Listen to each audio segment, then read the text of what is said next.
हाय बच्चों, welcome back to JEE essentials, the number 1 JEE revision checklist. और ये आपका वीडियो नंबर 7 है। ऐसे टोटल 40 वीडियोस आपको मैं देने वाला हूं और आपको लगता है तो मैं और भी इसके अंदर ऐड कर दूंगा प्लेलिस्ट के अंदर। बट अभी के लिए 40 वीडियोस आपके ऑलरेडी डिसाइडेड हैं जो हर एक दिन मैं आपको दे रहा हूं। एंड अगर आप यहाँ पे इस डेडिकेशन के साथ में, एक कंटिन्यूटी के साथ में, एक कंसिस्टेंसी के साथ में ये सारे वीडियोस अगर देख लोगे तो आपके मैथ्स में जेई में नंबर डेफिनेटली बढ़ने वाले हैं। आज हम फोकस करने वाले हैं मीन एंड वेरिएंस के ऊपर एक बार फिर से, लेकिन एक स्पेसिफिक आइडिया है जिसके अंदर हमें यहाँ पे ओल्ड एंड न्यू डेटा को यहाँ पर जो है साथ में लेके एनालाइज करना होता है। हम इस कॉन्सेप्ट को पहले यहाँ पे समझेंगे, कुछ क्वेश्चंस करेंगे एंड देन आपको प्रैक्टिस के लिए मैं यहाँ पे जेई1 की ऐप के ऊपर और सवाल भी देने वाला हूं।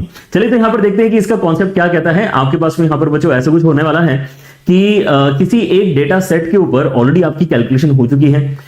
जैसे अगर मैं यहाँ पे एग्जांपल लूं तो लेटर से आपके यहाँ पे क्लास में कोई एक टेस्ट हुआ, उसके मार्क्स ऑलरेडी आपके सबके आ चुके हैं। टीचर ने यहाँ पे उन डेटा पॉइंट्स को लेकर मीन निकाल लिया है, वेरिएंस निकाल लिया है। बट देन समथिंग चेंज्ड, सबको लेटर से यहाँ पर जो है 10-10 मार्क और देने का यहाँ पर फैसला किया गया बिकॉज ऑफ लेटर से बोनस क्वेश्चन, ठीक है ना। तो आपको यहाँ पे 10-10 नंबर अगर और मिले हैं तो अब यहाँ पर आपका जो मीन पहले से कैलकुलेटेड था वो किस तरह से चेंज होगा, जो आपका वेरिएंस पहले से कैलकुलेटेड था वो कैसे चेंज होगा। इस तरह के यहाँ पर अगर सवाल बनते हैं तो वो बेसिकली इस कॉन्सेप्ट से डिस्कस होने वाले हैं जो भी हम यहाँ पे देखेंगे। तो आप यहाँ पर मान के चलिए कि आपके इसमें यहाँ पे इनिशियली जो डेटा पॉइंट्स है उनको हमने xi से रिप्रेजेंट किया है और यहाँ पे हर एक डेटा पॉइंट में वही चेंज होगा तो ही ये कॉन्सेप्ट एप्लीकेबल होगा। ऐसा नहीं होना चाहिए कि हमने यहाँ पे किसी एक पॉइंट को यहाँ पे चेंज किया है, अदरवाइज आपको जीरो से पूरी कैलकुलेशन करनी पड़ती है, राइट। लेकिन आप अगर यहाँ पे ये कहते हैं कि यार ऑलरेडी एग्जिस्टिंग xi जो आपके उसमें डेटा पॉइंट्स का पूरा सेट है, आपने क्या किया उसके अंदर एक a मल्टीप्लाई कर दिया है, मतलब हर एक वैल्यू में आपने a मल्टीप्लाई कर दिया और फिर उसके बाद में हर एक वैल्यू में आपने b ऐड कर दिया है। अगर ऐसा आपने चेंज किया है अपने सभी डेटा पॉइंट्स के अंदर तो आपका जो मीन है ना, x बार से हम अपने मीन को रिप्रेजेंट करते हैं, वो चेंज होगा और उसका जो चेंज है वो एग्जैक्टली वैसा ही होगा जैसे आपने यहाँ पे अपने डेटा पॉइंट्स में चेंज किया है। मतलब आपने यहाँ पे a मल्टीप्लाई किया था तो ओल्ड मीन जो आपने निकाल के रखा है उसके अंदर भी a मल्टीप्लिकेशन में जाएगा। आपने बाद में b ऐड किया था तो ओल्ड मीन जो आपके पास में यहां पर आया है उसके अंदर भी प्लस b आपको करना होगा। मतलब जो चेंज आप यहां पे अपने डेटा पॉइंट्स में कर रहे हैं एग्जैक्टली वही चेंज आपके मीन में भी रिफ्लेक्ट होंगे। So that's very easy to remember, जैसे यहां किया है वैसे यहां पर करना है। लेकिन वेरिएंस और स्टैंडर्ड डिविएशन थोड़े से अजीब है। ये कहते हैं कि हमें यहाँ पे ये प्लस बी से कोई फर्क नहीं पड़ता, प्लस बी माइनस बी जो भी है ये, अगर आपने कुछ ऐड सब्ट्रैक्ट किया है अपने डेटा पॉइंट्स में तो हमें यहाँ पे कोई यहाँ पे जो है चेंज करने की जरूरत नहीं है। आपने लेकिन अगर कुछ मल्टीप्लाई किया है, जैसे हमने यहाँ पे a मल्टीप्लाई किया है, तो उस a की वजह से डेफिनेटली यहाँ पे कुछ ना कुछ चेंजेस होंगे। सो द आइडिया इज कि अगर आपने यहाँ पे वेरिएंस का इक्वेशन देखो तो आपका जो ओल्ड वेरिएंस यहाँ पे होता है उसके अंदर आपको a स्क्वायर मल्टीप्लाई करना पड़ता है। मतलब आपने अपने डेटा पॉइंट्स को अगर डबल किया है तो वेरिएंस 4 गुना हो जाएगा। अगर आपने डेटा पॉइंट्स में यहाँ पे 3 गुना किया है तो आपका वेरिएंस 9 गुना हो जाएगा, है ना। 9 टाइम्स यहाँ पर आपका वेरिएंस आपको नजर आएगा। सो ये चेंज आपको यहाँ पे ध्यान रखना है। इसके अंदर भले ही आपने प्लस बी भी किया हो अपने डेटा में, लेकिन वो यहाँ पे आपको दिखाई नहीं दे रहा।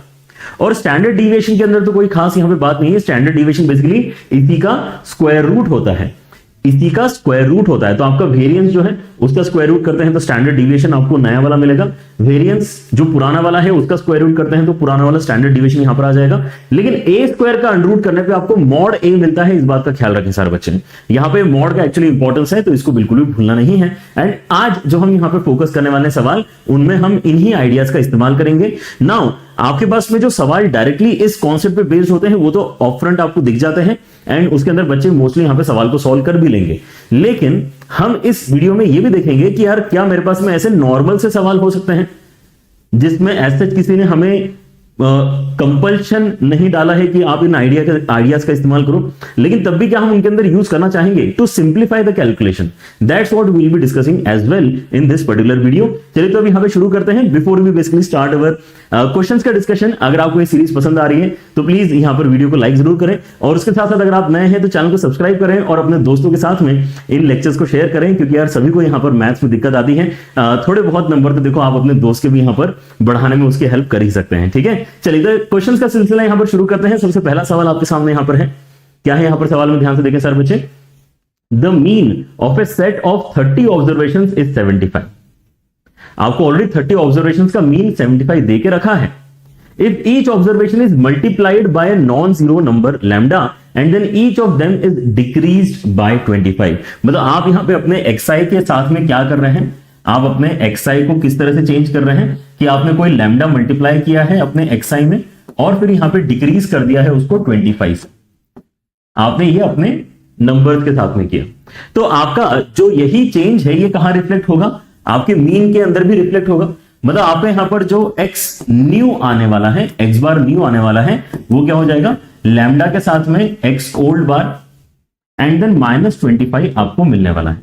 ठीक है ना। अब हमें यहां पर एक्स ओल्ड एक्चुअली देख रखा है, एक्स बार ओल्ड आपको देख रखा है, मीन की वैल्यू कितनी है, 75 के बराबर है। ऑलराइट, तो यहां पे मैं 75 डाल सकता हूं। सो लैम्डा के साथ में 75 आएगा मल्टीप्लीकेशन में, -25 है। एंड अब एक और इंटरेस्टिंग बात इन्होंने यहां पर बोली है, if each observation is multiplied by a non-zero number lambda and then each of them is decreased by 25, their mean remains the same। मतलब यहां पर आप नोटिस करते हो कि यहां पर फिर से आपकी वैल्यू 75 ही आ जाती है। बस एक सिंपल सी आपको लैम्डा में इक्वेशन मिल गई एंड लैम्डा निकाल के बताना ही आपका यहां पर इस क्वेश्चन में टास्क था। ठीक है ना। तो अगर आप यहां पे इसको सिंप्लीफाई करते हैं 100/75, मतलब लैम्डा आपका यहां पे कितना हो जाएगा, 4/3 के बराबर हो जाएगा। ठीक है ना। तो कुछ सवाल तो आपके यहां पे एकदम डायरेक्ट हो सकते हैं, जैसे कि ये सवाल है, बट और क्या हो सकता है, चलिए यहां पर देखते हैं। नेक्स्ट सवाल जो है हमारा वो ये है, the mean and standard deviation of 10 observations is 20 and 2 respectively. हमें यहां पर ऑलरेडी इंफॉर्मेशन अवेलेबल है कुछ डेटा पॉइंट्स के बारे में। Each of these 10 observations is multiplied by p and then reduced by q। तो आपने अपने xi में क्या चेंज किया है, आपने p मल्टीप्लाई किया है एंड देन q से रिड्यूस किया है। तो ये जो आपने चेंज किया है एग्जैक्टली यही चेंज किसमें रिफ्लेक्ट होगा, एग्जैक्टली यही चेंज आपके मीन में भी रिफ्लेक्ट होगा। तो आपके यहां पर जो नया वाला मीन आएगा वो p टाइम्स ऑफ पुराना वाला मीन एंड -q ऐसा आपको मिलेगा। राइट। तो यहां पर हमारे पास में डेटा पॉइंट्स है क्या, हमारे पास में वैल्यूज है क्या, 10 ऑब्जर्वेशन है, 20। यहां पर हमारा जो ओल्ड वैल्यू है वो 20 के बराबर था। ऑलराइट, ठीक है। If new mean and standard deviation become half of their original values. Right, मतलब हमें यहां पे न्यू मीन भी अवेलेबल है, वो इसका हाफ है, जो ओरिजिनल वैल्यू थी उसकी हाफ है, मतलब यहां पे मैं 10 डाल सकता हूं। तो एक छोटी सी इक्वेशन हमारे पास में यहां पे मीन की मदद से आ गई। राइट, ऐसे ही कुछ हमारे साथ में वेरिएंस के लिए भी हो रहा होगा। वेरिएंस का डिस्कशन या स्टैंडर्ड डिविएशन का डिस्कशन इस क्वेश्चन में स्टैंडर्ड डिविएशन का डिस्कशन है। ऑलराइट, तो स्टैंडर्ड डिविएशन में हम यहां पर क्या देखते हैं कि यार आपका जो स्टैंडर्ड डिविएशन न्यू वाला है वो कैसा हो जाएगा, वो बेसिकली मॉड p के साथ में यहां पे स्टैंडर्ड डिविएशन ओल्ड वाला ऐसा है। ये सुनो, यहां पे मॉड p लगाना जरूरी है, इस बात को भूलना बिल्कुल भी नहीं है। हमें यहां पर क्या पता है, हमें पता है कि यार आपका स्टैंडर्ड डिविएशन एक्चुअली पहले 2 हुआ करता था और हमें बोला गया है कि अब स्टैंडर्ड डिविएशन में क्या हो गया है, half of the original value, मतलब यहां पे 1 आ गया है। सो आपके यहां पे मॉड ऑफ p का वैल्यू 1/2 है, which actually creates 2 different cases plus minus half. And now since we have, है ना, वैल्यू ऑफ p, हम यहां पे q निकाल सकते हैं। देयरफॉर आप यहां पे बोलोगे 10 इज इक्वल टू p का वैल्यू, अगर मैं यहां पे हाफ लेके चलता हूं, लेट अस से मैं प्लस साइन के साथ में सॉल्व करता हूं, ठीक है ना। तो आपको यहां पर half times of p minus q मिलेगा। हाफ टाइम्स ऑफ p की वैल्यू हमारी यहां पे, सॉरी, हाफ टाइम्स ऑफ 10 या half times of 20 minus q मिलेगा। एक बार देखो ध्यान से, half times of 20 minus q मिलेगा and that actually makes q equal to 0। Right, तो एक पॉसिबिलिटी तो ये है कि आपके इसमें q इक्वल टू 0 हो सकता है। दूसरा, अगर आप माइनस साइन के साथ में सॉल्व करोगे तो आपके पास में क्या हो जाएगा, 10 is equal to minus half के साथ में 20 एंड माइनस q। यहां से अगर आप सिंप्लीफाई करते हो तो q का वैल्यू एक्चुअली -20 आपका बनता है। तो वी हैव 2 पॉसिबिलिटीज। लेकिन अब सवाल में देखो, यहां पर इन्होंने काफी क्लियरली दे रखा है कि आपके p और q 0 नहीं होना चाहिए। p और q अगर आपके 0 नहीं होना चाहिए, then in that case we should be going with, है ना, we should be going with this value and we should be rejecting this value, we should be rejecting this value. तो -20 इस क्वेश्चन में आपका करेक्ट आंसर बनना चाहिए, है simple. चलिए और देखते हैं यहां पर और किस तरह का यहां पर वेरिएशन देखा जा सकता है। वन वेरिएशन इज दिस, यहां पर क्या बोल रहे हैं, लेट द ऑब्जर्वेशंस xi। अब देखो यहां पर जो है बड़ा सिग्मा युग्मा दिख रहा है, लेकिन डरने की कोई यहां पर बात नहीं है, ठीक है ना। हम अपने आइडियाज को यहां पे कंस्ट्रक्टिवली इस्तेमाल करेंगे। सुनो ध्यान से, लेट द ऑब्जर्वेशंस xi, है ना, i आपका 1 से लेकर 10 तक जा रहा है, मतलब 10 ऑब्जर्वेशंस मेरे पास में है। सेटिस्फाई द इक्वेशन दिस, जहां पे सिग्मा xi माइनस 5 के बारे में इंफॉर्मेशन है एंड वैसे आपके इसमें यहां पे xi माइनस 5 के स्क्वायर के बारे में इंफॉर्मेशन है। If mu and lambda are the mean and variance of the observations which are given to us, then आपको यहां पे लैम्डा और म्यू बेसिकली आइडेंटिफाई करके बताने कितने कितने होंगे। सो नाउ लॉजिकली आप यहां पर सोचो कि हमने यहां पर क्या बात करके रखी है, हमने क्या यहां पर बोल के रखा है। हमने बोला है कि यार अगर मैं मीन के बारे में बात करता हूं, तो अगर मेरे पास में एक बेसिकली xi नाम की ऑब्जर्वेशन है, अगर xi नाम के ऑब्जर्वेशन है, ठीक है ना, तो मेरा जो मीन का यहां पे कैलकुलेशन होगा, मीन का जो मेरा यहां पे कैलकुलेशन होगा, उसके अंदर मैं यहां पे sigma xi upon number of observation कितने हैं, यहां पे 10 है, तो ये करना चाहूंगा, सिग्मा xi अपॉन n करना चाहूंगा। लेकिन अगर मेरे ऑब्जर्वेशन ही अगर xi माइनस 5 हो गया, मतलब मैंने हर एक में से अगर 5 सब्ट्रैक्ट कर दिया, तो इस बार जो मेरे पास में यहां पे नया ऑब्जर्वेशन आ रहा है, मीन आ रहा है, उसके अंदर मुझे क्या चाहिए होगा, मुझे यहां पर बेसिकली सारे ऑब्जर्वेशंस को ऐड करके n से डिवाइड करना होता है। तो इस बार मैं क्या लिखना चाहूंगा, क्योंकि मेरे ऑब्जर्वेशन से इस बार xi माइनस 5 हो चुके हैं, तो मैं उनका ही सम करूंगा और फिर यहां पे नंबर ऑफ ऑब्जर्वेशन से डिवाइड करूंगा, राइट। और अगर मुझे यहां पे xi माइनस 3 वाले ऑब्जर्वेशन की बात करनी होगी, तो फिर से मेरा मीन निकालने के लिए क्या करूंगा मैं, क्योंकि मेरे ऑब्जर्वेशन ही xi माइनस 3 है, तो मैं xi माइनस 3 का ही सिग्मा करूंगा। अगर मैं xi माइनस 3 का सिग्मा करता हूं, राइट, और उसके बाद मैं n से डिवाइड करता हूं, तो मुझे इस केस में जो मीन होना चाहिए उसका आंसर मिलेगा। तो हमारे पास में यहां पे 3 अलग अलग थॉट्स हैं। हम xi की बात कर सकते हैं, xi माइनस 5 की बात कर सकते हैं, xi माइनस 3 की बात कर सकते हैं। तो यहां पर मुझे लग रहा है कि xi के बारे में बात करना थोड़ा सा यहां पर अननेसेसरी है। क्यों? क्योंकि हमारे पास इंफॉर्मेशन xi माइनस 5 की है और x माइनस 3 पूछा गया है, ये दिया है और ये पूछा है, तो क्यों ना हम इनके बीच में यहां पे ट्रांजिशन किस तरह से हो रहा है उसके बारे में सोचें। तो क्या आप देख पा रहे हैं कि ऊपर से लेके नीचे ये वाला जो स्टेप हमने कवर किया है, यहां पे ऐसा लग रहा है कि आपने हर ऑब्जर्वेशन में +2 किया है।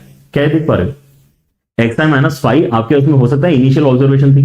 Late us not consider this as the initial observation, let us consider this as the initial observation. अगर ये आपकी इनिशियल ऑब्जर्वेशन है, तो अब अगर आप इसके ऊपर कमेंट करना चाहते हैं, तो how is the transition happening for each value, you have added 2 in each value. तो अगर आपने 2 हर एक वैल्यू में ऐड किया है, तो आपके क्या मीन के अंदर भी यही सेम ट्रांजिशन आपको करना पड़ेगा।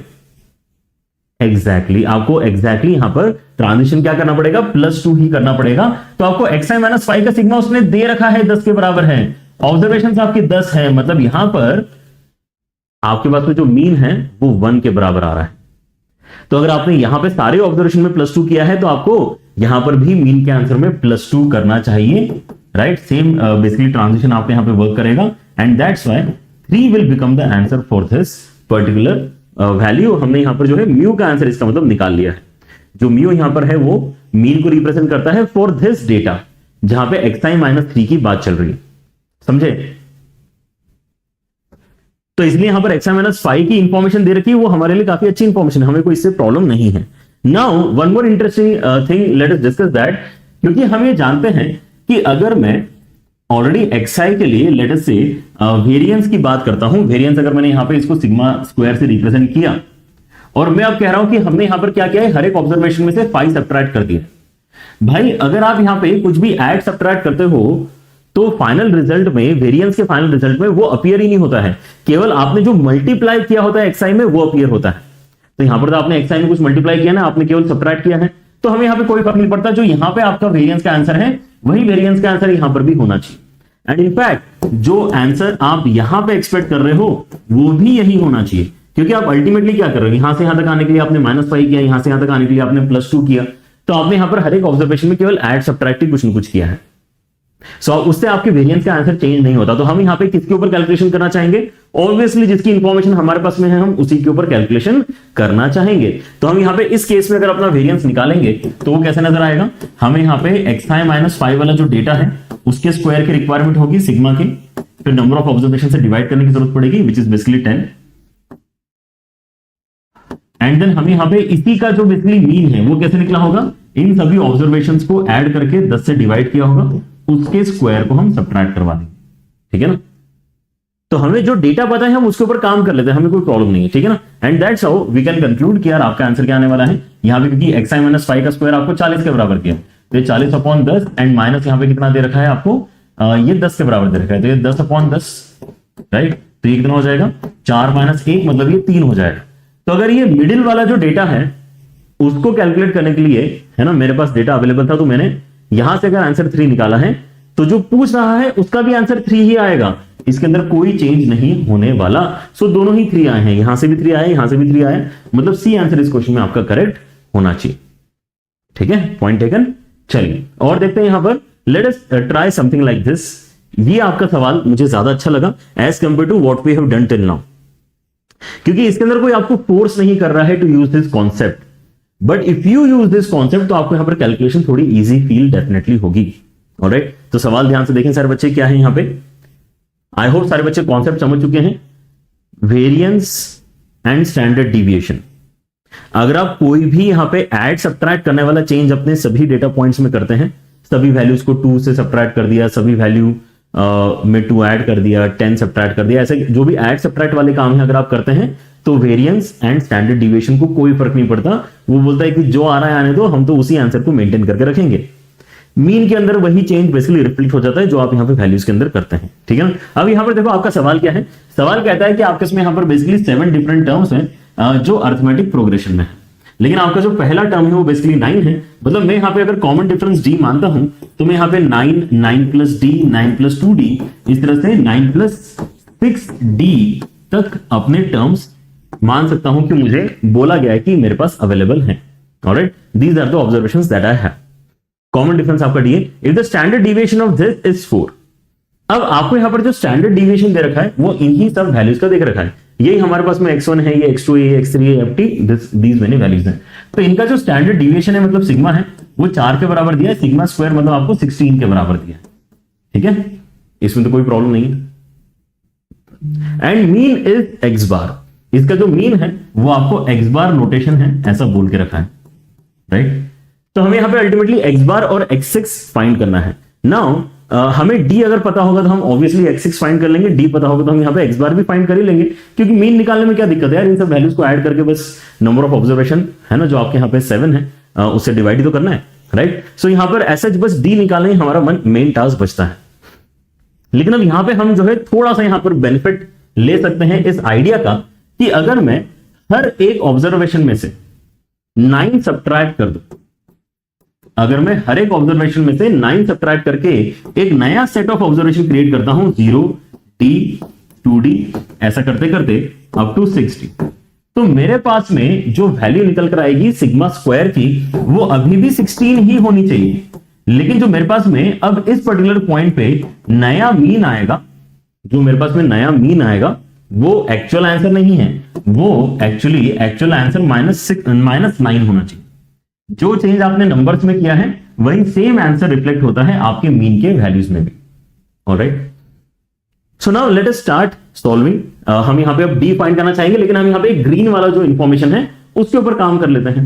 हमें तो डी निकालने से मतलब है, हमें यहां पे मीन निकालने से मतलब है, ठीक है ना। So let us do that. पहले मैं यहां पे नया वाला जो हमने यहां पे एक सेट क्रिएट किया है डेटा का, उसका नए वाले का मीन निकाल लेता हूं। तो नए वाले का मीन कैसे निकलेगा, सबको ऐड करना है, सबको ऐड करना है तो d 2d ऐसा करते करते 60 तक जा रहा है। डिवाइड करेंगे यहाँ पे 7 से, है ना। एक स्टार्टिंग में 0 भी लिखना चाहो तो लिख लो ताकि कंफ्यूजन ना हो। 7 ऑब्जर्वेशन है जिसमें से एक वैल्यू आपकी 0 है। ऑलराइट, सो ये कितना हो जाएगा आपके इसमें, ये हो जाएगा 1/7 के साथ में d times of n into n+1 upon 2, right. तो यहाँ पे 7 कैंसिल हो जाएगा एंड आपके इसमें 3d वैल्यू बनती है। ये क्या है, ये आपके जो ग्रीन वाले ऑब्जर्वेशन से उसका जो है मीन का वैल्यू है। अब इन्हीं ऑब्जर्वेशन का अगर मैं नए वाले केस में वेरिएंस लिखता हूं तो वो 16 के ही बराबर है, हमें पता है ना। नए वाले केस में भी आपका वेरिएंस जो है 16 ही है। लेकिन अब वेरिएंस का फॉर्मूला क्या कहता है कि हमें सभी को स्क्वायर करके ऐड करना है, मतलब 0 square d square 4d square, है ना। ऐसा करते करते आपको 36d स्क्वायर तक जाना है। डिवाइड करना है आपको 7 से एंड देन यहाँ पे माइनस जो मीन निकला है उसका स्क्वायर सब्ट्रैक्ट करना है, right. So 16 is equal to how much, यहाँ पे आ जाएगा d स्क्वायर के साथ में, d स्क्वायर के साथ में आपके इसमें 1 square 2 square 3 square up to 6 square, तो मतलब कितना आ जाएगा n into n+1 into 2n+1 upon 6, right. और यहाँ पे 7 पहले से था एंड माइनस 9d स्क्वायर हम कर सकते हैं। 7 7 कैंसिल कर दो, 6 6 कैंसिल करो, 13 माइनस 9 मतलब आपके इसमें 4d स्क्वायर बन रहा है। मतलब d स्क्वायर आपका 4 है, मतलब d आपका 2 आप मान सकते हो, ना कि -2। +2 ही आपको मानना पड़ेगा, ये भी आप सवाल एक बार ध्यान से देखिए बताओ। +2 आपको मानना पड़ेगा, क्यों, क्योंकि आपके लिए यहां पे हर एक टर्म बड़ा है आगे जो आ रहा है, मतलब d यहां पर पॉजिटिव है, x7 आपका बड़ा है तो यहां पे d आपको पॉजिटिव वाला ही लेके चलना पड़ेगा। And if we have d तो आई गेस हमारे यहां पे प्रॉब्लम सॉल्व हो चुका है। हम यहां पे बेसिकली अब क्या बोल सकते हैं कि आपका जो नया वाला मीन है उसकी वैल्यू कितनी है, उसकी वैल्यू 3d के बराबर है, मतलब 6 के बराबर है, राइट। और अब बचा हुआ जो इंफॉर्मेशन हम कैलकुलेट कर लेते हैं कि हमें तो x बार चाहिए, तो x बार कितना हो जाएगा, x बार आपका यहाँ पे जो नया वाला मीन है उसमें +9 करके आंसर आएगा, मतलब ये हो जाएगा 6 + 9 मतलब 15 हो जाएगा। एंड अगर मैं यहाँ पे x6 अगर मैं कैलकुलेट करना चाहता हूं, मीन नहीं, इन जनरल सिक्स्थ टर्म यहाँ पे अगर मैं फाइंड करना चाहता हूं, तो मेरे पास क्या बनने वाला है, first term is 9 and then common difference is 2, alright, तो n-1 इंटू डी, तो ये हो जाएगा आपका 29 के बराबर, ठीक है ना, कितना हो जाएगा n-1 into D, n-1 into D sorry 5 into D आएगा, कितना आएगा 5 into D, n-1 into D, alright. हाँ तो 10 करना चाहिए था, 10 करके ही लिख दिया था सीधे, ऑलराइट। तो ये आ जाएगा आपके यहाँ पे 19 के बराबर, मतलब आपको यहाँ पे दोनों का सम रिपोर्ट करना है, which is your answer. So answer becomes basically 15 + 19 which is how much, which is basically 34 के बराबर, ठीक है ना। So that's how we solve these kind of questions. And यहाँ पर जैसे आप देख सकते हो कि हमने बेसिकली ग्रीन वाले डेटा को यहाँ पर इजीली है ना सॉल्व किया है। अगर हम यहाँ पे +9 भी यहाँ पे साथ में लेके चलते तो आपको अननेसेसरी यहाँ पर स्क्वायर वगैरह ओपन करने में भी काफी दिक्कत होती, ठीक है ना। तो ये सारे काम आप बेसिकली बचा सकते हो if you basically go ahead and solve something like this. Alright, चलिए तो एक सवाल और यहाँ पर बनाते हैं ताकि ये आइडिया आपको और अच्छे से क्लियर हो। इस बार हमारे पास जो सवाल है वो फ्रीक्वेंसी डिस्ट्रीब्यूशन का है। पिछली बार जो हमारे पास सवाल था वो यहाँ पे फ्रीक्वेंसी डिस्ट्रीब्यूशन वाला नहीं था, ये डिस्क्रीट वैल्यूज वाला हमारा सवाल था। आइडिया इसके अंदर भी लग रहा है ताकि हमारी कैलकुलेशन सिंपल हो, और यहां पर भी लग रहा है। Now this question looks pretty straight forward कि सर इसके अंदर fi दिया है, xi दिया है, हमें तो फॉर्मूला पता ही है, वेरिएंस का अप्लाई करते और आंसर निकालते हैं। But just try to understand आपको क्या कैलकुलेशन करनी पड़ेगी। अगर आप यहां पे fi xi स्क्वायर करते हैं तो fi xi स्क्वायर 17 का स्क्वायर, fi xi स्क्वायर इसका स्क्वायर, मतलब बड़े सारे वैल्यूज आपको यहाँ पे ऐड वगैरह करने पड़ेंगे। आई कैन अंडरस्टैंड कि यहाँ पर आपको लग रहा होगा कि यार कौन सी बड़ी बात है ना, इतना तो हम कैलकुलेट कर ही सकते हैं। हाँ, लेकिन थोड़ा टाइम तो देखो आपका जाएगा, थोड़ा आपको केयरफुली कैलकुलेशन करनी पड़ेगी। कई बार यहाँ पर एग्जाम प्रेशर में आपकी कैलकुलेशन मिस्टेक भी हो जाती है। तो क्या हम यहाँ पे कोई ऐसा काम कर सकते हैं जिससे हमारे लिए है ना थोड़ी कैलकुलेशन एटलीस्ट आसान हो जाए, थोड़ी बहुत ही सही लेकिन थोड़ी आसान हो जाए। तो yes definitely we can do that. जैसे आप यहां पर ये बोल सकते हैं कि देखो मेरे पास में जो भी यहां पे एक्साइज की वैल्यू दी है, मैं अगर इनमें से कोई एक कांस्टेंट वैल्यू सब्ट्रैक्ट भी कर दूं तो भी क्या ही फर्क पड़ना है, क्योंकि वेरिएंस को फर्क नहीं पड़ता है। वेरिएंस को इससे फर्क नहीं पड़ता है कि आपने हर एक वैल्यू में से कुछ घटा दिया है क्या या कुछ जोड़ दिया है क्या, इसको फर्क नहीं पड़ता। तो ऑब्वियसली हम घटाना प्रीफर करेंगे ताकि ये 17 वगैरह जैसे बड़े वैल्यूज हमें ना मिले। तो बीच का कोई एक वैल्यू आप ले सकते हो। तो मुझे लग रहा है कि यहां पर जो है इसको 10 बनवा लेता हूं, है ना, यहाँ पे ताकि कैलकुलेशन आसान रहेगी। तो -7 कर लेते हैं सब। तो आप यहां पे सोचो कि आपने यहां पे xi को चेंज कर दिया है xi -7 के साथ, ठीक है ना। सो यही हमारा नया xi आप मान के चलो and let us do every calculation based on this new table, क्योंकि नए टेबल के अंदर जो आपका यहाँ पे वेरिएंस निकल कर आएगा वो पुराने टेबल वाले वेरिएंस से मैच करेगा, है ना, क्योंकि ये चेंज करने से आपका वेरिएंस का वैल्यू तो देखो चेंज होता नहीं है, राइट। सो यहां पर आ जाएगा -7, यहां पर आ जाएगा -6, यहां आ जाएगा -2, यहां आ जाएगा -1, यहां आ जाएगा 3, यहां आ जाएगा आपके पास में 5, सॉरी क्या सब्ट्रैक्ट करें, 7 सब्ट्रैक्ट करें, हाँ 7 सब्ट्रैक्ट करें, हाँ तो यहां पर 5 आ जाएगा। उसके बाद में यहां पर आ जाएगा आपके इसमें 10, ऑलराइट। तो ये आपके इसमें बेसिकली जो है वैल्यूज आई हैं एंड एटलीस्ट थोड़ी तो छोटी वैल्यूज है ना, ये तो मानना पड़ेगा आपको। फिर आपके इसमें यहाँ पे फ्रीक्वेंसी जो है उसके अंदर तो कोई चेंज नहीं करना है हमें, जो है वैसे के वैसे यहाँ पर जो है हम इंक्लूड कर लेते हैं। And now let us try and see कि हमारे यहाँ पर मीन कितना आता है। मीन निकालना ही पड़ेगा ऑब्वियसली हमें यहाँ पर पहले, है ना। नए केस में आपका मीन कितना आता है, तो sigma fi xi upon sigma fi, ये हमारा काम करना है हमें। तो fi xi कितना है -21, फिर -12, फिर -6, -2, फिर उसके बाद में 18 है, 15 है, 30 है। एंड डिवाइड आपको कैसे करना है, इन सबको ऐड करके देखो कितना हो रहा है, 5 और 5 10, 16, 3 19 और 22, ठीक है ना। क्या हो रहा है यहाँ पर कैंसिलेशन भी कुछ हो रहा है, अच्छा सा तो आप यहाँ पे देख लो, 12 6 18 के साथ में कैंसिल हो रहा है, -23 मतलब यहाँ पे 7 बचेगा, 7 बचेगा तो 22 बनेगा, 22/22 मतलब आपके इसमें यहाँ पे 1 वैल्यू बन रही है। तो हमारे यहाँ पर जो येलो वाला डेटा हमने यहाँ पे क्रिएट किया है उसका मीन 1 के बराबर निकला है।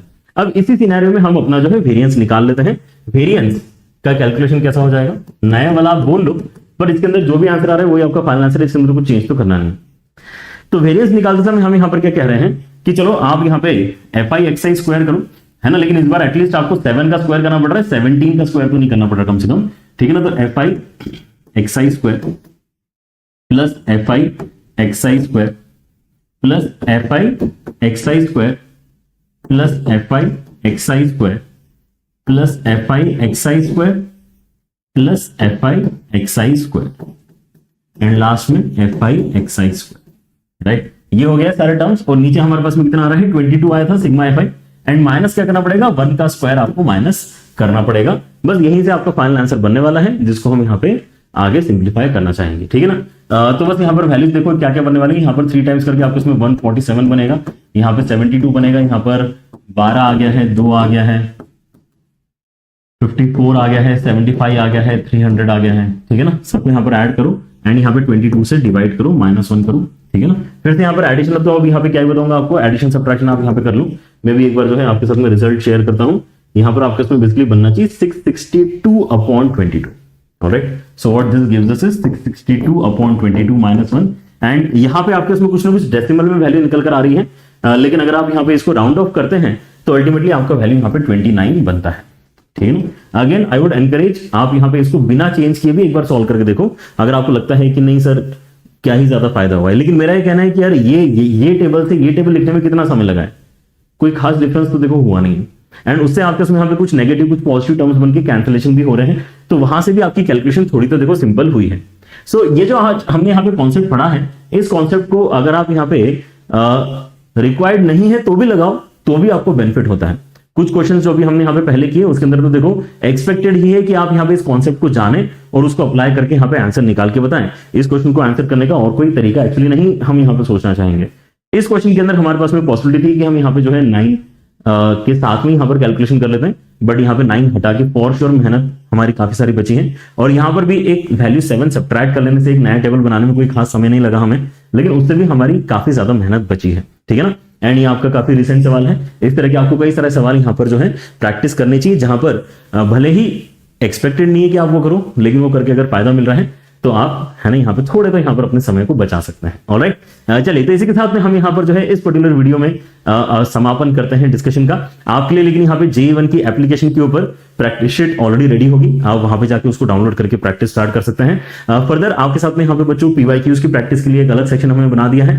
JMPP JMN प्रिंटर पेपर्स आप सभी यहाँ पर जानते हैं one of the best online test series है, जहां पर आपका UI भी NTA से मैच करता है। आपके जो टीचर्स हैं जो आपको पढ़ा रहे हैं वही पूरा पेपर आपके लिए बनाते हैं, वही वीडियो सॉल्यूशंस भी आपके लिए रिकॉर्ड करते हैं। So this is the place where you can purchase it. And आपके यहाँ पे जो बैच चल रही है रिविजन बैच, इसको भी आप ज्वाइन कर सकते हैं।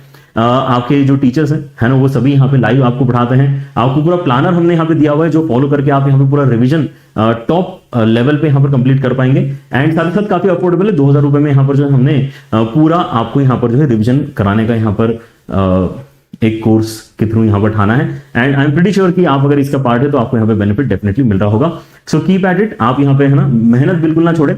आपके साथ में यहाँ पे टीचर्स देखो मेहनत कर ही रहे हैं, एंड जितने डेडिकेशन से मैं यहाँ पे रेगुलरली आपके साथ में वीडियोस रिलीज कर रहा हूँ, आई होप आप भी उतने डेडिकेशन से यहाँ पर उसको फॉलो करें।